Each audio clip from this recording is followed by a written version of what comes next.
আমরা ইমাম সাহেবের পিছনে সূরাতুল ফাতিহা সহ অন্যান্য কেরাত জাহিরি হোক সিররি হোক, প্রকাশ্যে নামাজ হোক অপ্রকাশ্যীয় কেরাত, আমরা ইমামের পিছনে কেরাত পড়ি না। ইমামের পিছনে কেরাত পড়ি না কেন?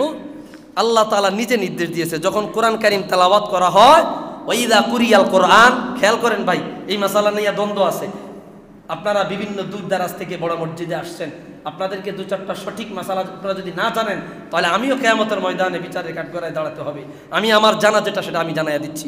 আল্লাহ বলছেন, কোরআন যখন তেলাওয়াত করা হয় তখন তোমরা কি করো? শুনো এবং চুপ থাকো। এই আয়াত দ্বারা দুনিয়ার সমস্ত মুফাসসিরিনে কেরাম একমত যে নামাজের মধ্যে যখন আল্লাহর কালাম তেলাওয়াত হবে তখনও তোমরা ইমাম সাহেবের তেলাওয়াত শুনবে।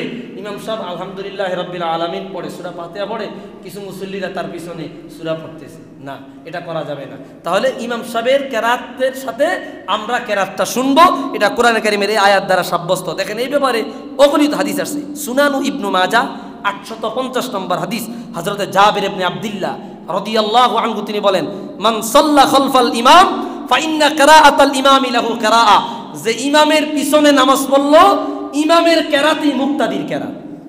সুবহানাল্লাহ। মান সাল্লা খালফাল ইমাম ফানসাল্লা খালফাল ইমাম ফাইন্না কিরাআতুল ইমামি লাহু কিরাআ, যে ইমামের পিছনে নামাজ পড়লো ইমামের কেরাতই হলো মুক্তাদির কেরাত। সুনানু ইবনু মাজাহ 850 নম্বর হাদিস, মুজামুল আওসাত হাদিস নাম্বার 7903 নম্বর হাদিস, মুসনাদে আহমদ 14643 নম্বর হাদিস। আপনাদেরকে আরেকটা হাদিস দেখাই। হযরতে জাবির ইবনে আব্দুল্লাহ রাদিয়াল্লাহু তাআলা একই হাদিস বয়ান করেছেন, এই একই কথা, মান কানা লাহু ইমামুন ফাকিরাআতুল ইমামি লাহু কিরাআতুন, যার ইমাম রয়েছে ইমামের কেরাতই হচ্ছে মুক্তাদির কেরাত। সুবহানাল্লাহ। ইমামের পিছনে কোনো কেরাত পড়বেন না।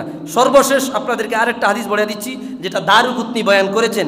কানা রাজুলুন ইয়াকরাউ খালফা রাসূলিল্লাহি সাল্লাল্লাহু আলাইহি ওয়াসাল্লাম, আল্লাহর হাবিবের পিছনে এক ব্যক্তি একটু এই মৃদু আওয়াজে কোরআন শরীফ পড়তেছিল, তেলাওয়াত করতেছিল। হুজুর তেলাওয়াত করে, সাহাবীও তেলাওয়াত করলে, হুজুর আকদাস সাল্লাল্লাহু আলাইহি ওয়াসাল্লাম কাদা রাসূলুল্লাহ সাল্লাল্লাহু আলাইহি ওয়াসাল্লাম ফাকালা লাহু মা লাকা তাকরাউ খালফাল ইমাম, তোমাদের কি হলো?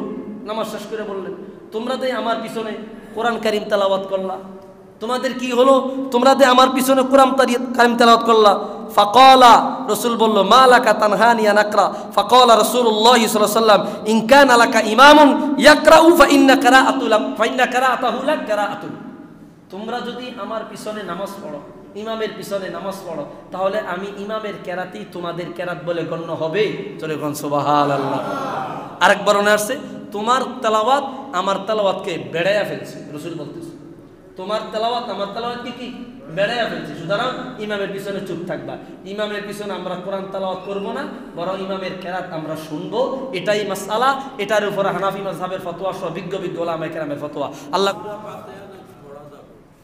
না, সূরা, অনেকে বলে সূরা ফাতিহা পড়া যাবে না। সূরা ফাতিহা হানাফি মাযহাবে, যেহেতু আমরা হানাফি মাযহাবের অনুসরণ করতেছি, হানাফি মাযহাব মোতাবেক ইমামের কেরাতই আমার কেরাত। এখন অনেকের মধ্যে যারা এই কথা বলতেছে সূরা ফাতিহা পড়া যাবে, এরা সূরা ফাতিহাকে কোরআন মনে করে না, এরা মনে করে সূরা ফাতিহা দোয়া। নাউজুবিল্লাহ। সমস্যা হচ্ছে এই জায়গা। আল্লাহ সঠিক বুঝদান করে কোন আমিন।